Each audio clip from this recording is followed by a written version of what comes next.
But I had a big falling out with WWE right as the DVD came out. Why? Because I listened into a conference call that I was supposed to be on a SmackDown conference call, and I listened into the Raw conference call. What'd you hear? Actually, this is funny, and this is a story in and of itself. I got sent home because I got busted listening into the Raw conference call, and the truth of the matter is I didn't really listen into that call. What happened is those conference calls back in December 2004 were so brutal because Vince was home on Saturdays, and he was bored. So we're going to review the shows. Now, we already reviewed the show on Thursday, and we already reviewed the show on Friday. And most of the writers back then, as you will no doubt recall, because you didn't like them either, were these, as Freddie Blassie would say, pencil neck geeks who had no sex life whatsoever. I had a healthy sex life at home and 2 small children to boot. These writers didn't have children nor sex lives. I had both. And I wanted some time at home because I was working all the time. Yeah.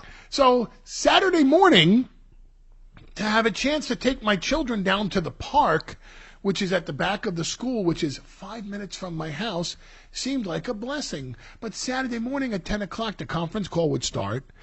What do we have for the pay-per-views? And we discussed the pay-per-views. And then, because Raw was the flagship show, let's discuss Raw. SmackDown, I'll tell you when to come back on. But the problem was, Vince. Okay, I'm done with Raw. SmackDown needs to step up right now.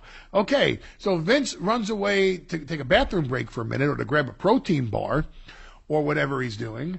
And by the time he comes back on the horn, if the SmackDown team's not on, he's going through the show without you. Right. So I don't have time to be at the park with my kids, and I get the call from whomever the assistant was by then going, okay, Vince is ready for you. Okay, I gotta go. And I have to drive back home because by the time I drive back home and get in front of my computer, Vince is going through the show. I'm a slave to the process of being on the phone for the conference call. So my girlfriend, squeeze, significant other, mother of my children, sweetheart, love of my life, however she could be phrased, she and I came up with the idea that Friday night would be our night out. And once we went out on Friday night, I would stay up all night writing the show. I'd send it to my assistant writer, who at the time was David Lagana. David Lagana would type out the show. By this time, I think Lagana was Lagana was now either the co-writer or the lead writer, whatever it was. That was our process. I'd stay up till 5 o'clock in the morning. He'd type it out. He'd send it out at 6 o'clock in the morning. We'd say hello to everybody at 10 o'clock in the morning. And then I'd go back to sleep. And she would take the kids to the park. So when the call came in, Vince is ready for you. I'm home already. I run to the bathroom.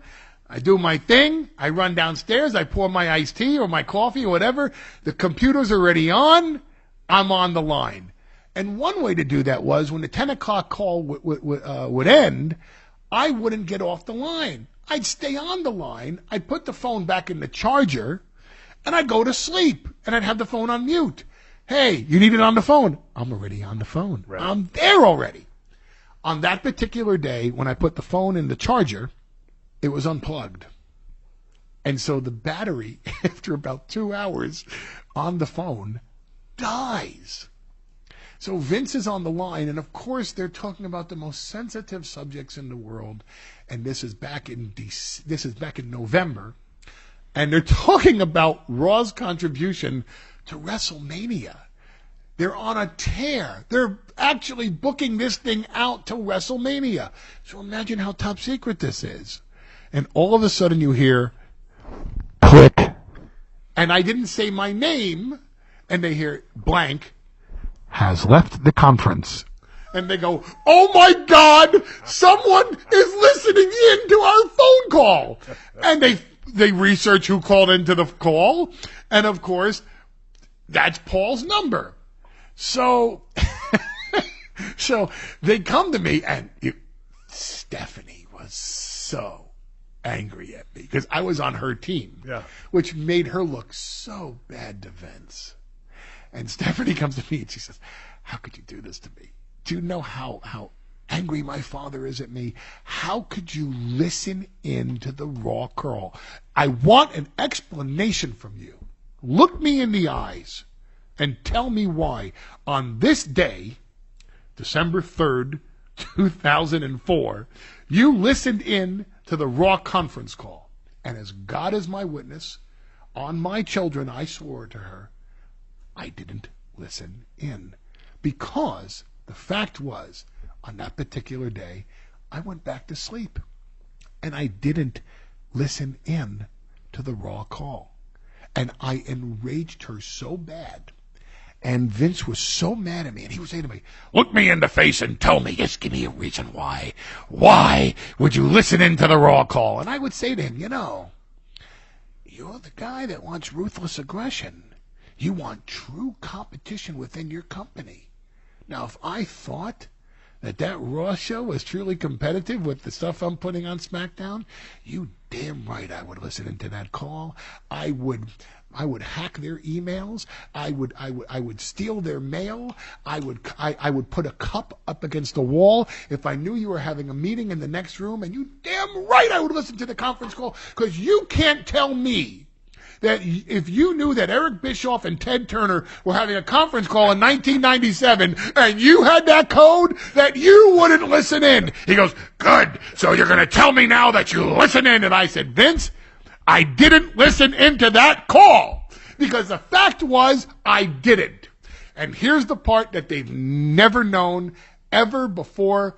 It's your exclusive to run with. So help me God, Steve. I didn't listen into that call. But I did listen in to the 6 other calls in the previous weeks before that. But since they never asked me if I did, I never copped to it. Jesus Christ.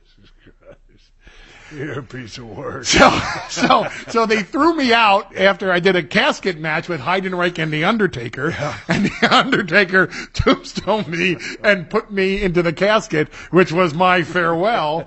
But then they tried to put together this ECW show, and it was going all wrong, which is, of course, the history of ECW. And by the time we hit March, Shane is calling me saying, hey, you mind coming in for a meeting? I don't want to get you too close to my old man, but maybe you could just talk to me about it. And the first thing I said was, book the Hammerstein Ballroom.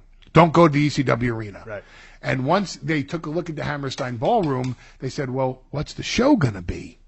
And Rob Van Dam said to Vince, again, this was Rob Van Dam's idea. He says, hey, man, just so you know, if Paul's not writing it and producing it, it's not going to be authentic. You have to let this be his vision, his flow. He understands this product because it was his. Yeah, it's my baby.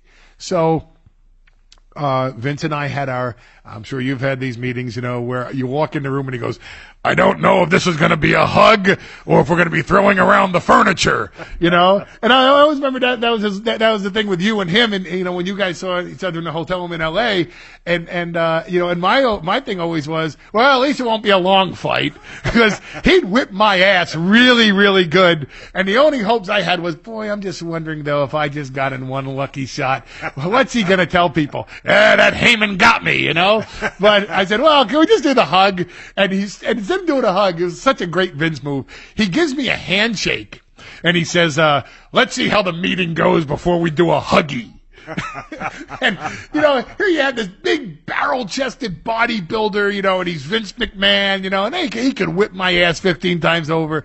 And when he just says something like that, like a huggy, I'll give him you know how he is. Yeah. It breaks the ice. Yeah. And we sat there, we had this wonderful conversation about what I envisioned the show to be.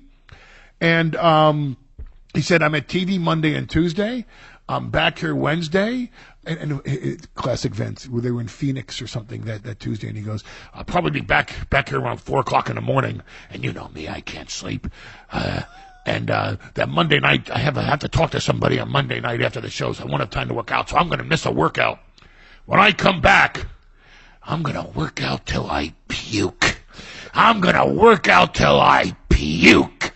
I said, oh, that's really nice. I usually, eat pizza till I puke.